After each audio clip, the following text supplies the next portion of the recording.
죄인의 묵상집 창세기.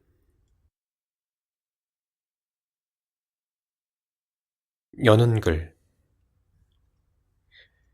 나는 십자가에 달려있다. 이는 매우 고통스러운 일이다. 그리고 외로운 일이다. 아무도 나의 고통을 이해해주지 못한다.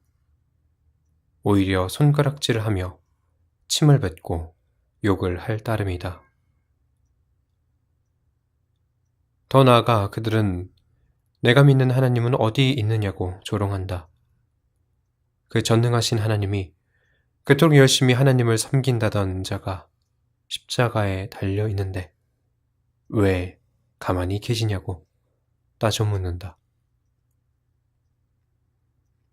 그들이 그토록 조롱하던 하나님께서는 내 옆에서 예수의 모습으로 나와 나란히 십자가에 달려 계신다. 아무도 함께 해주지 않는 이 외로운 십자가의 길을 예수님께서 함께 하고 계시다. 나는 예수님께 외쳤다. 나를 이 십자가에서 내려달라고. 예수님, 죽은 자도 살리시고 눈먼 자도 고치신 전능하신 예수님 아닙니까? 저를 이 십자가에서 내리는 것은 쉽지 않습니까? 그러나 예수님께서는 응답하지 않으셨다. 피에 흠뻑 젖은 얼굴을 내게서 돌리셨다. 여전히 나와 함께 고통에 못 이겨 신음하실 뿐이다. 답답했다. 나는 다시 한번 외쳤다. 예수님, 저는 제가 지은 죄 때문에, 나의 교만 때문에 이 십자가에 달려 있습니다. 그러나 무죄한 예수님께서 이 십자가에 달려 있으심은 무엇 때문입니까? 나의 죄를 사하시고 나를 기억하소서. 이 기도에 예수님께서는 응답하셨다.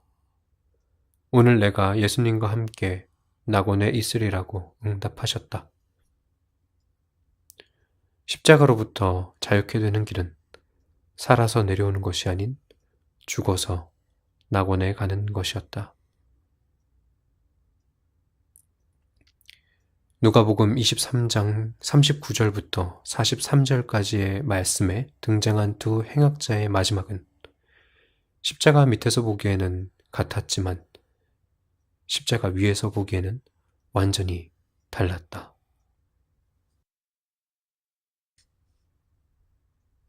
사실 나만 십자가에 달려있는 것은 아니다. 사람은 모두 가난이라는 사람이라는 각기 저마다의 십자가에 달려있다. 그래서 이 세상은 사람들의 신음소리로 가득하다. 그 십자가 옆에는 예수님이 달려있는 십자가도 같이 있다. 우리의 죄로 인해 세워진 십자가는 동시에 예수님을 십자가에 달리게 한다. 우리는 예수님을 못 박은 죄인이다. 많은 죄인들은 예수님께 자신을 십자가에서 내려달라고 외친다.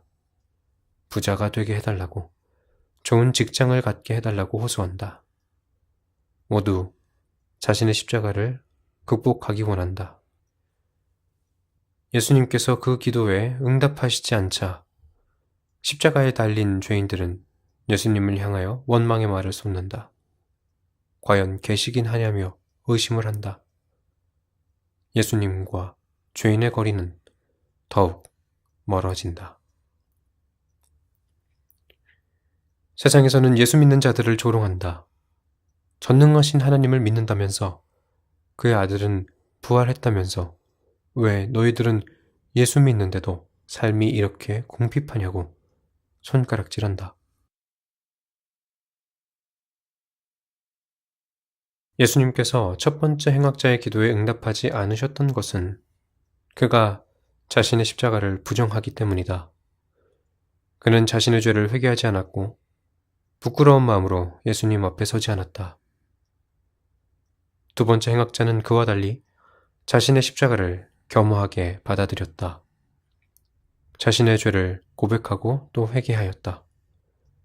그리고는 십자가에서 내려오는 것이 아닌 예수님께서 자신을 기억하시기만을 바랐다. 우리의 삶은 누구를 닮았는가? 첫 번째 행악자인가? 두 번째 행악자인가? 그리고 두 번째 행악자와 같이 응답받는 기도를 하기 위해서 우리는 어떻게 해야 하는가?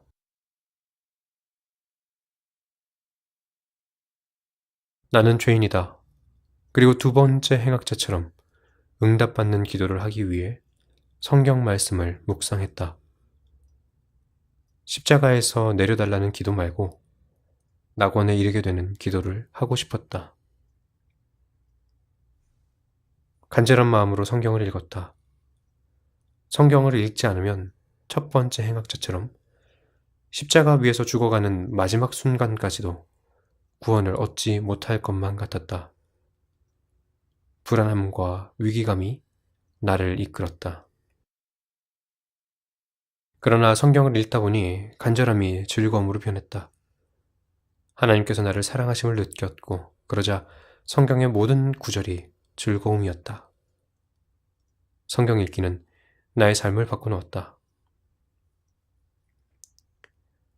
사실 나를 둘러싼 삶의 모습은 크게 변하지 않았다. 여전히 삶의 어려움에 둘러싸여 있다.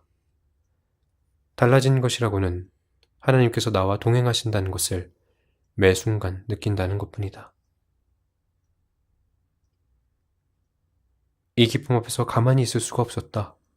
전하고 싶었다. 십자가에 달려있는 수많은 사람들에게 하나님께서 그들과 함께 하신다는 것을 알리고 싶었다. 그래서 글을 쓰게 되었다. 나는 성경 읽기를 통해 큰 기쁨을 얻었지만 다른 많은 사람들에게 성경 읽기는 생각만큼 쉬운 일이 아니다. 재미를 느끼기까지는 많은 시간과 정성이 필요하며 이해를 하기는 더욱 어렵다. 특히나 십자가에 달려서 우왕좌왕하는 많은 죄인들, 그러니까 정말로 성경 말씀이 필요한 자들에게는 불가능에 가까운 일이다. 그래서 그들에게 도움이 되는 글을 쓰고 싶었다. 이 묵상집이 부족하고 미진한 것은 글쓴이의 무능함 때문이다. 그러니 부디 너그러이 보아 넘겨주시길 청한다. 다만 이 글을 통해 은혜를 받는다면 그것은 하나님께서 하신 일이다. 모두에게 성경 말씀은 필요하다. 그러나 그 어떤 곳보다도 더 많은 도움을 필요로 하는 곳이 있다. 사회에서 손가락질하는 곳, 그 어느 것보다 십자가를 닮은 곳이다. 교도소를 비롯한 교정기관에 수용된 자들은 낙심과 후회 가운데에서 살아간다. 거기에 사회로부터 손가락질까지 받으니 그 외로움이 더하다. 그 고통을 이해하는 사람은 많지 않다. 병원에서 오랜 투병 생활을 하는 자들과 그의 보호자들은 하루하루 버거운 날들을 보낸다. 가까운 미래조차 보이지 않는 그들의 고통을 공감해주고 위로해줄 사람은 없다. 그들에게는 하나님께서 그들과 함께 고난받고 계시다는 사실이 그 누구에게보다 위로가 된다. 그래서 판매된 책 9권당 1권 이상을 병원과 교정기관 등에 기부할 계획을 갖고 있다. 히브리서 13장 3절에는 갇힌 자를 생각하라고 기록되어 있다. 마태복음 25장 40절에는 우리가 형제 중에 지극히 작은 자 하나에게 한 것이 곧 하나님께 한 것이라고 비유되어 있다. 십자가에 달렸던 첫 번째 행악자가 구한 것은 사실 예수님이 아니어도 할 수 있는 일이었다. 예수님께 호소하기보다 차라리 로마 병사나 권력자에게 호소하는 것이 빠를 수도 있다. 정말 우리에게 중요한 것은 하나님 외에는 그 누구도 우리에게 줄 수 없는 것이다. 낙원에 이르게 하는 것은 예수님의 이름이 아니고서는 얻을 길이 없다. 이 책이 감옥에 갇힌 자들을 풀어줄 수는 없다. 병원에 누워있는 자들을 치료할 수는 없다. 그러나 하나님의 은혜가 아니고서는 얻을 수 없는 생명의 말씀을 전하는 통로가 되기를 원한다.